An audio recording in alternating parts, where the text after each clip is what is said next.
Good afternoon, everyone. It is the 11th of October 2024. We saw a strong day in the markets here, and we'll start off by looking at this beautiful Bitcoin chart. So, Bitcoin took off, it had nice price action overnight, found some supply and buyers off the bounce from the anchor from the volume weighted average price from the August 5th low, and it was onwards and upwards from there. It didn't even really give an opportunity to pull back. We're above this 5 day moving average, and I'm just going to change this from the 2 hour time frame. We're back above this rising 5 day moving average on the shorter term time frame, and we're above the anchor from the recent peak. So generally, it would look like we're in an upwards direction. Now, I wouldn't want to get involved here at 63,000. I would prefer to see a bit of a pullback, maybe to the volume weighted average price. We maybe even down from the anchor from this move here, which would probably be more appropriate. So maybe a pullback back to 61 and then buy on strength. If you have a quick look at the daily time frame here, we're finding it's still below this 200-day moving average, and the 20-day moving average is also going to be declining because we're getting into this data here on the longer term time frame. Now, the 50-day moving average is still in this range here. So we're also going to have a declining 50. So even though, yes, on the shorter term time frame, it is looking like it's getting a nice rally, I wouldn't trust a rally necessarily when the 50-day moving average is starting to decline. So keep that in mind if you're involved in Bitcoin, and I think the most valuable thing is knowing where your stops are. We'll look at the equities, and we'll quickly update my chart here. So I'm actually looking at the right time frame. So on the left hand side, we have the hour. Sorry, on the left hand side we have the daily chart, and we'll do a reset chart view so we can see that beautiful daily chart, and that's the Russell 2000. We're going to start with the SPY today. My things aren't synced. I'm clearly not very prepared for today. So another all-time high day in the SPY.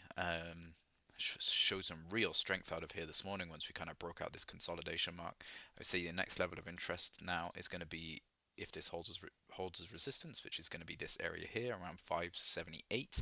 So I would say if we see a pullback, that's likely an area where we're going to find supply. This is where we found some sellers before and found some resistance, and we just smashed through that this morning, and that's likely where we're going to find some supply in the future. I think if you're involved here, know where your stops are, but we are at all-time highs again, and we're above that above that 5 day moving average, which is rising, and we're still above a 20, a 50, and a 200-day moving average. So trend is upwards. We're in a bull market here, and it's just not slowing down. Just be cognizant and cautious that we're getting into very all-time highs. We overstretched here. The Q's kind of still consolidating, trying to break out, having some issues in and around this area. Generally an up day. It looks like it was potentially an inside trading day, but we pulled back this morning, opened a little low, but we regained the volume weighted average price for the day and we carried on upwards. I would say I'd like to see we are quite stretched here. We've just run from 480 to 593, maybe a pullback down to that week, the date volume weighted average price from this week. Maybe a bit of a build from there and carry onwards and upwards, but we're still above all moving average and all volume weighted average prices. So generally we're on the way up. Semiconductors continue to be led by NVDA. Had a bit of a sideways day here today. It's still generally traded a slightly higher day. I think we're up about nearly 1 percentage point, but generally it's making higher highs. We are getting quite stretched here. We've just run again from almost 237 to 257, so almost 20 points just right out the gate. It needs a little bit of time to pull back and maybe consolidate before we make a bigger move. That would be the ideal approach, and maybe we can push further up into these higher levels here on the daily time frame. But we have a rising 50 and 20-day moving average, and the until we break below that 5 day moving average, which is our key indicator on the shorter term time frame, is just to know where your stops are and just remain cautious that we are quite overstretched.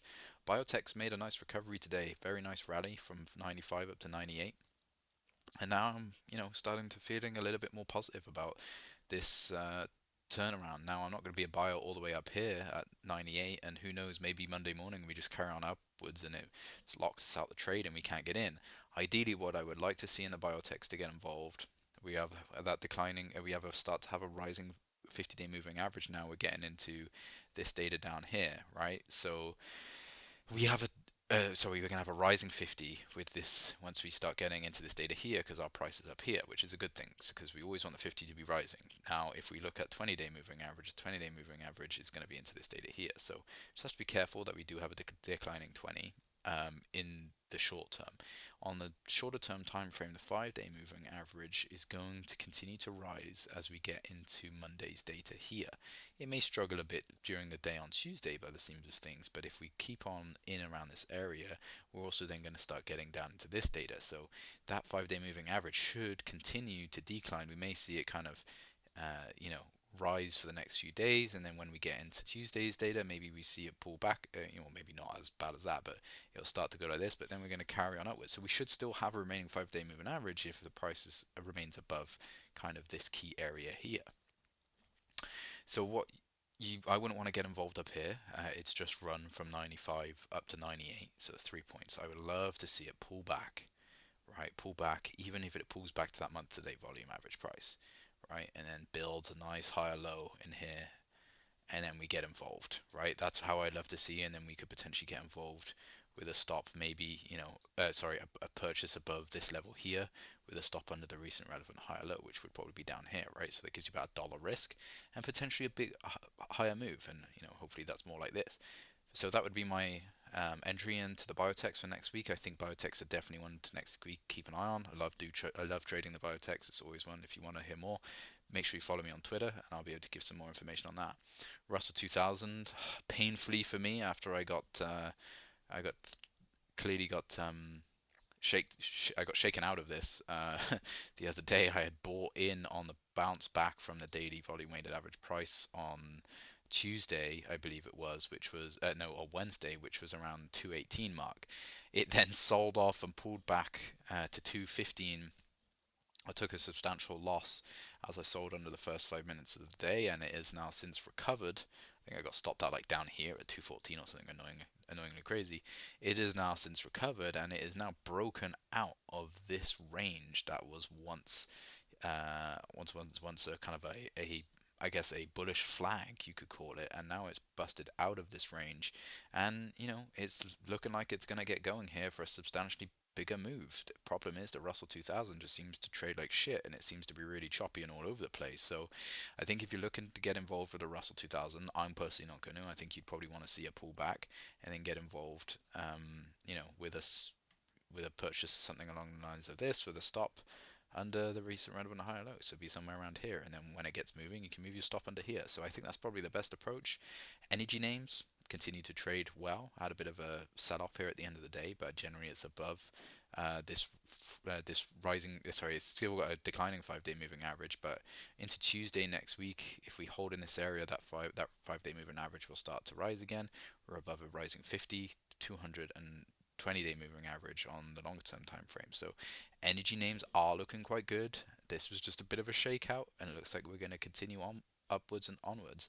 Financials got going today. There was some information coming out around the bank's earnings. I can't remember exactly what it was, and nor do I really care. But we made all-time highs into all-time highs here. What we thought may have turned into a double top has not turned into a double top, and that's the reason why it's not a double top until we get that pullback down to the original move at which would have been around 436. At that stage, we would make our measured move downwards, but we never got that. All it did was pull back a little bit, consolidate, and then we made it onto all-time highs. And if you're involved here, just know where your stops are. We're above all moving averages and all volume weighted average prices. That's all it is. The trend is likely to take the path of least resistance, which is currently upwards. The bonds continue to kind of try to stabilize under the volume weighted average price for the year. We're below a declining 5-day moving average, but we had a bit of a sideways day today, so that's always good to see.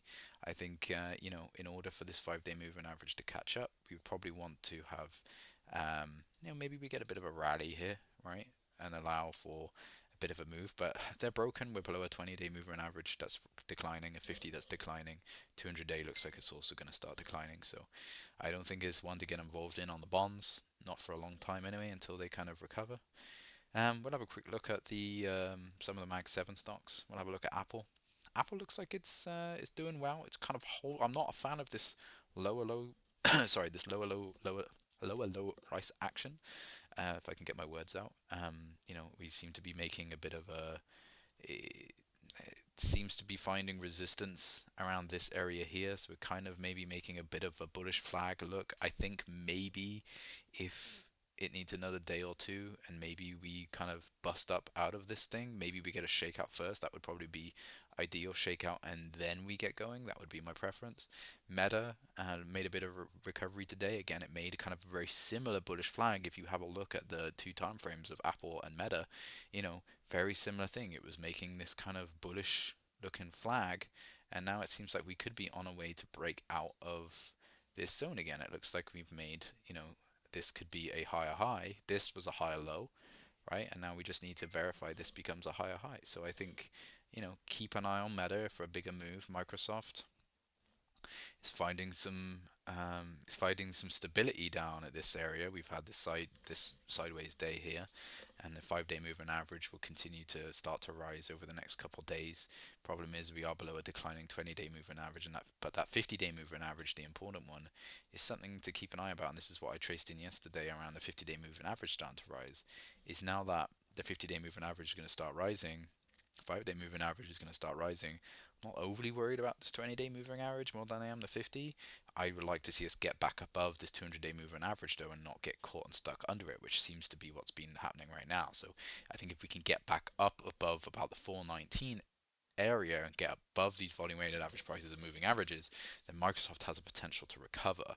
Now, I definitely wouldn't be buying it until we validate that, because what could happen is we still get stuck under this 200-day moving average. It's not quite declining yet, but there is a possibility that we just keep battling with it. And until we kind of break a higher high, I'm not overly interested to look at it. Google, below a declining 5-day moving average, declining 50, not worth looking at that. NVDA traded a pretty tight range today. If you're involved here, I stupidly sold my stock in a panic here at 132, at 131.97 or somewhere around there. Looks like it's going to break out. It looked like it tried to break out in the bigger time frame today, never really did it, and it just pulled back and consolidated into this area here. So maybe next week we push up above 136. What I think personally is going to happen is I think we're going to see a favorable pullback, maybe back to, maybe a healthy pullback, maybe $5-6, start to rebuild in here, and then maybe we see a bigger push onto all-time highs. I don't think we're going to get a run up here, but again, the market doesn't really care what I think, but generally I think that was likely where it's going to end up going. It's pretty run, it's pretty overstretched. We had a sideways day, which tells me potentially distribution, or maybe it's just consolidation. But I think if we get a pullback, that would be a nice way for us to potentially get back involved, allow that 5-day moving average to catch up, get below the 5-day moving average for a few days, and then rebuild above the 5-day moving average. Amazon still had a nice day today, onwards and upwards. We're above the volume weighted average price of the day that as I mentioned yesterday. Amazon was a good one to keep an eye on. We've got a rising 5-day moving average now, and that 50-day moving average is going to start rising. Now we're kind of getting into this data down here.